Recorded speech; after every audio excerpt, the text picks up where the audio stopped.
എനിക്ക് എൻ്റെ പടങ്ങളിൽ പുതിയ ആൾ വരുന്നത് ഭയങ്കര സന്തോഷമുള്ളതാണ്. ഞാൻ എപ്പോഴും എൻ്റെ എല്ലാ പടങ്ങളിലും ഒരു 4-5 പേരെ ഞാൻ ഇൻട്രൊഡ്യൂസ് ചെയ്യാറുണ്ട്. എൻ്റെ ഇപ്പം സുമതി വളയിലുണ്ടായിരുന്നു, ആനന്ദ് ശ്രീബാല ഉണ്ടായിരുന്നു, മാളികപ്പുറത്തിലുണ്ടായിരുന്നു. എനിക്ക് തോന്നുന്നു നൈറ്റ് ഡ്രൈവിലും 10-ാം വളവിലാണ് എനിക്ക് അങ്ങനെ ഒരു സ്വാതന്ത്ര്യം ഇല്ല. കാരണം വെച്ചാൽ എൻ്റെ ആദ്യത്തെ സിനിമയാണ്. പിന്നെയുള്ള പടങ്ങളൊക്കെ എനിക്ക് ആ ഒരു സ്വാതന്ത്ര്യം കിട്ടിയിട്ടുണ്ട്. നമ്മുടെ സംവിധായകരോട് പറഞ്ഞാൽ അവർ കേൾക്കും, ഇവർക്ക് കൊടുക്കാം എന്ന്. അത് നോക്കാം. മതി, കഴിഞ്ഞു നമ്മുടെ പരിപാടി.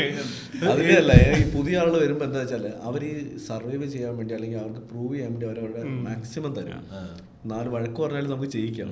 ഒരു സീനിയർ ആർട്ടിസ്റ്റ് അടുത്ത് പോയി പറയാൻ പറ്റുന്നല്ലോ, ഇതല്ല ഞങ്ങൾക്ക് വേണ്ടത്, റിക്വസ്റ്റ് ചെയ്യാനേ പറ്റും.